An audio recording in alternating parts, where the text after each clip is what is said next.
ایک کتاب میں نے پڑھا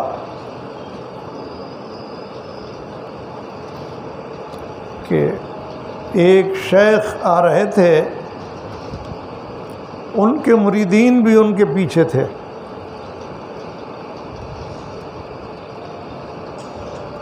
دھوپ کا ٹائم تھا، ان کے سر پر بادل سایہ کیا ہوا چل رہا تھا۔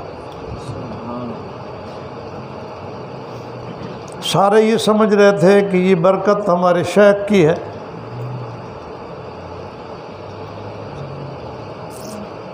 مریدین کی عقیدت شیخ کے ساتھ ہوتی ہے کہ یہ ہمارے شیخ کی برکت ہے کہ اللہ نے بدلی کا انتظام کر دیا ہے، دھوپ سے بچے ہوئے ہیں۔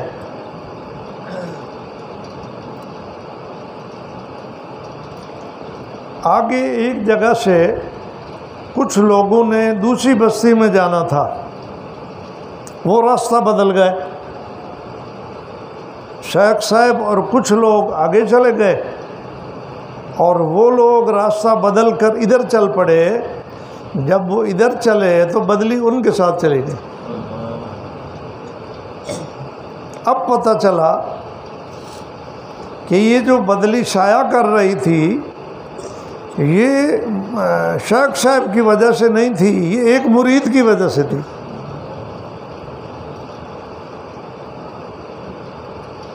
اور یہ بات سمجھ میں بھی آتی ہے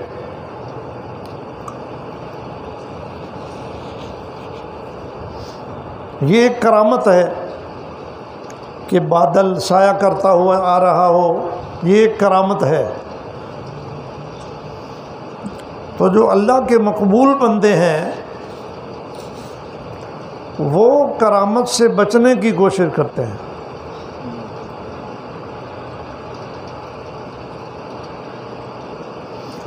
ان کے نزدیک کرامت کوئی کمال نہیں ہے، کمال ہے اللہ کی فرم برداری بس۔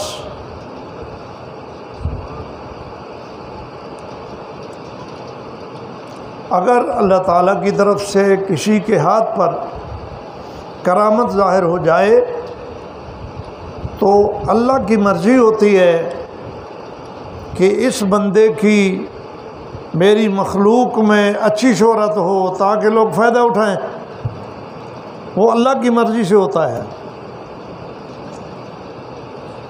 لیکن اللہ کے مقبول بندوں کی یہ خواہش نہیں ہوتی کہ میرے ہاتھ پر کوئی کرامت ظاہر ہو تاکہ میرا مجمع بڑھ جائے، اس کو پسند نہیں کرتے۔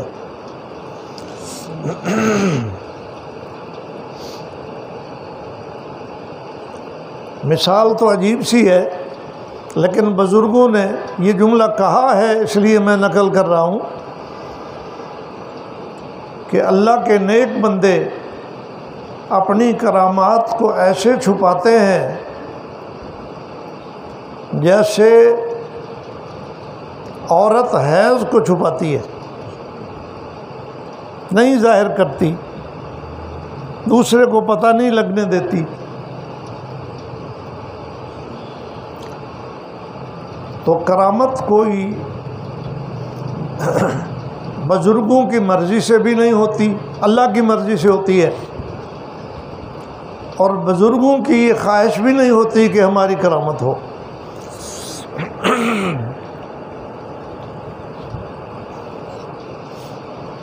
ہمارے عوام میں اسی کو بزرگ سمجھا جاتا ہے جس کے ہاتھ پر کوئی کرامت ظاہر ہو جائے۔ کرامت ظاہر نہ ہو تو کہتے ہیں کہ یہ بزرگ نہیں ہے، یہ ہمارے جیسا ہے۔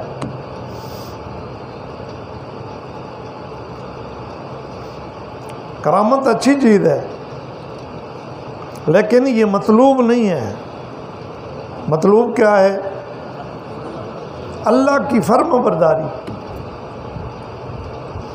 رسول پاک صلی اللہ علیہ وسلم کے سنہری طریقے، یہ مطلوب ہے، یہ جنت میں لے جائیں گے،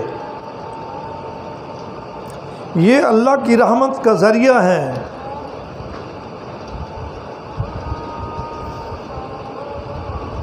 میں ایک جگہ پڑھ رہا تھا، ہمارے بر صغیر میں خاص طور پر ہندوستان میں سلسلہ نقشبندیہ کا ورود ہوا ہے خواجہ باقی باللہ کے ذریعے سے۔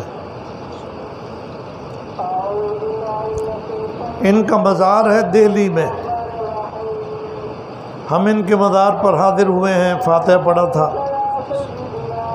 یہ ہمارے نقشبندی سلسلے کے اس ہندوستان میں بانی ہیں،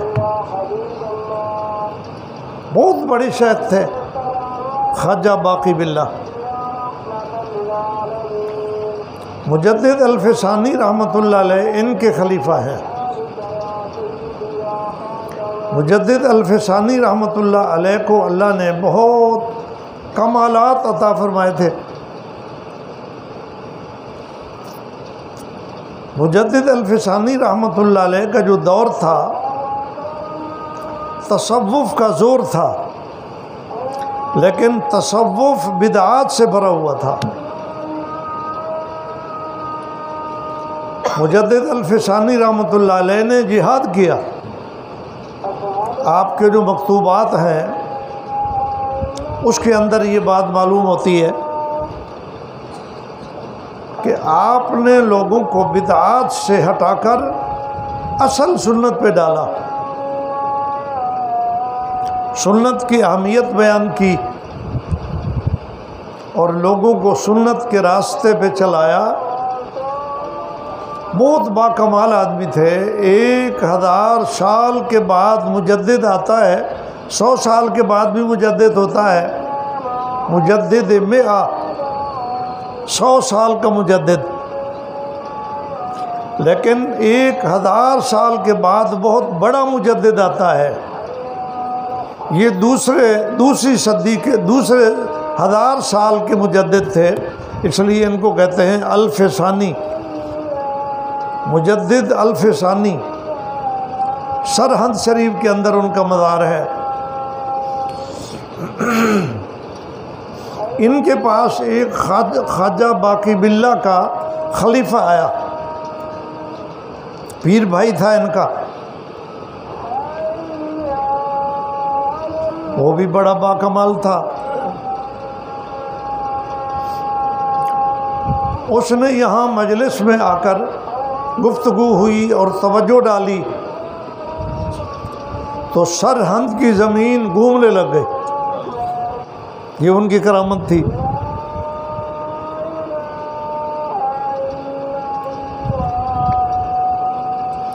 مجدد صاحب نے ان کے ذہن کو صاف کرنے کے لیے فرمایا اگر یہ فقیر توجہ ڈالے تو پورے ہند کی زمین گھومنے لگ جائے گی، لیکن یہ کرامت ہے۔ میرے نزدیک ایک مسواک کی سنت ان کرامتوں سے زیادہ قیمتی ہے، صرف مسواک کی سنت، کیونکہ اس کرامت میں اس بندے کی کوئی طاقت استعمال نہیں ہو رہی،